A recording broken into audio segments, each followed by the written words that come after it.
நடிப்பின் முதல்வன் வழங்கிய தவப்புதல்வன் திரைப்படம். சிவாஜி, முக்தா சீனிவாசன் மற்றும் ஒரு வெற்றி திரைப்படம் தவப்புதல்வன் 1972 வெளிவந்த திரைப்படமாகும். முக்தா சீனிவாசன் இயக்கத்திலையும் முக்தா ராமசாமி தயாரிப்பிலையும் வெளிவந்த இந்த திரைப்படத்தில் சிவாஜி கணேசன், KR விஜயா, பண்டரிபாய், V கோபாலகிருஷ்ணன் ஆகியோர் முன்னணி கதாபாத்திரத்தில் நடிச்சிருந்தாங்க. மேலும் இவர்களுடன் Gandhimathi, MRR Vasu, Cho Ramasamy, Manorama, Senthamarai, KK Soundar, A Sakunthala, K Kannan, Theekkuchi Sukumaran, Vijay Chandrika ஆகியோர் நடிச்சிருந்தாங்க. MS விஸ்வநாதன் இசையமைச்ச இந்த திரைப்படத்துடைய பெரும்பாலான பாடல்களை கண்ணதாசன் எழுதியிருந்தார். ராண்டார்கை என்ற பிரபல சினிமா விமர்சகர் மற்றும் பத்திரிகையாளர் லவ் இஸ் ஃபைன் என்ற ஆங்கில பகுதிகளை வாலி அவர்களுடன் இணைந்து எழுதினார். 70களில் வந்த திரைப்படம் என்பதால் தானோ என்னவோ சிவாஜி அவர்களுக்கு ஸ்டைலாக நிர்மல் அப்படின்னு பெயர் சூட்டியிருப்பார் முக்தா சீனிவாசன். படத்தின் கதையை தூயவன் எழுதினார். இந்த திரைப்படம் 1972 ஆகஸ்ட் 26 அன்று வெளியாகி 100 நாட்கள் திரையிடப்பட்டு வெற்றி பெற்றது. சிவாஜி அவர்களுடைய அம்மா பண்டரிபாய், சிவாஜி அவர்களின் முறைப்பெண் KR விஜயா, மருத்துவரும் கூட. இசையில் நாட்டம் கொண்ட சிவாஜி அவர்கள் தன்னுடைய நண்பனுக்காக ஹோட்டல்ல இசைக்குழு ஒன்றில் இணைந்து இசையமைப்பு வேலையில ஈடுபட்டிருப்பாரு. அந்த ஹோட்டலின் நடனமங்கை CID சகுந்தலா தன்னுடைய அண்ணனுடன் சேர்ந்து பணம் பறிக்கும் பேர்வழி. இப்படி இருக்க ஒரு மாலை வேளையில் சிவாஜி அவர்களுக்கு பார்வை தெரியாமல் போகும். டாக்டரை பார்த்தா அவர் மாலைக்கண் நோய் அப்படின்னு சொல்லுவாங்க. அதிர்ந்து போவாரு நடிகர் திலகம். அவருடைய அப்பாவுக்கும் இதே நோய் இருந்து அதன் பிறகு இறந்திருப்பாரு. ஆக இந்த பரம்பரை நோய் வந்துவிடக்கூடாது அப்படின்னு பண்டரிபாய் வேண்டிக்கிட்டே இருக்க சிவாஜி அவர்களுக்கு அந்த நோய் வந்துவிட இதை பண்டரிபாய்க்கும் KR விஜயாவுக்கும் சொல்லாமல் மறைப்பாரு சிவாஜி அவர்கள். இதற்காகவே வேலை இருப்பதாக சொல்லி இரவில் ஹோட்டல்லையே தங்கிடுவாரு சிவாஜி அவர்கள். விடிந்ததும் வீட்டுக்கு வருவாரு. அப்போது CID சகுந்தலாவின் அண்ணன் திருடுவதற்காக சிவாஜி அவர்களுடைய ரூமுக்கு வர சத்தம் கேட்டு முழிச்சுப்பாரு சிவாஜி அவர்கள். அவருக்கு மாலையில் கண் தெரியாது எனும் விஷயத்தை வச்சுக்கிட்டு ஒவ்வொரு நாடகமாக அரங்கேற்றுவார்கள் அண்ணனும் தங்கையும்.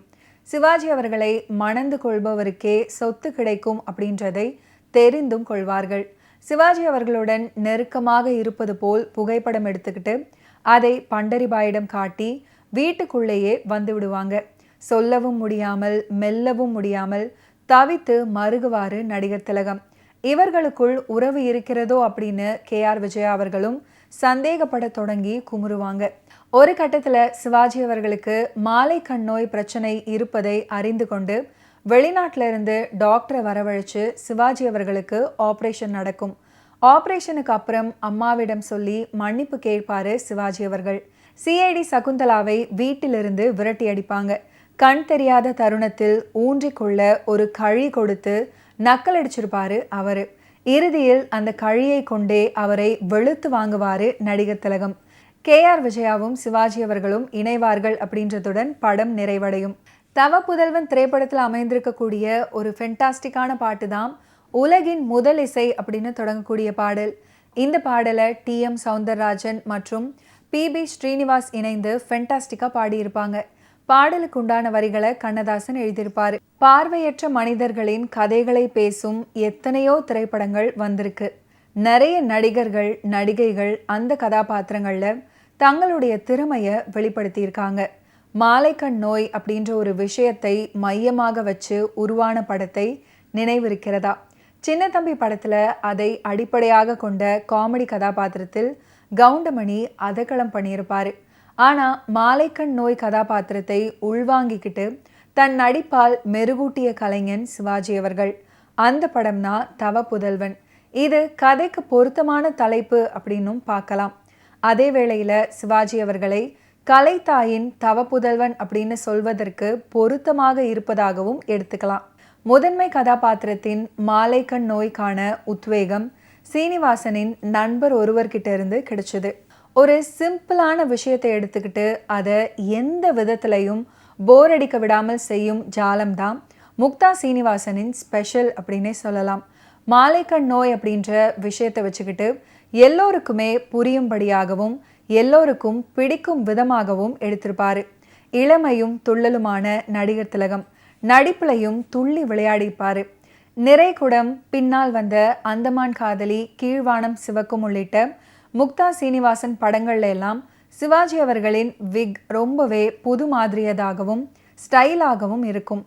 நிறைகுடம் போலவே இந்த படத்திலையும் இளைஞனுக்கே உரிய வகையில் விக் வைக்கப்பட்டிருக்கும். அப்போது இது பலராலும் மிகவும் ரசிக்கப்பட்டது. ஓகே வியூவர்ஸ், இன்னைக்கு நிகழ்ச்சியில நடிகர் திலகம் சிவாஜி கணேசன் அவர்களுடைய ஃபிலிம் கெரியரில் நடந்த பல இன்ட்ரெஸ்டிங்கான விஷயங்களை நம்ம பார்த்து தெரிஞ்சுக்கிட்டோம். மீண்டும் அடுத்தடுத்த எபிசோட்ஸில் சந்திப்போம். நன்றி, வணக்கம்.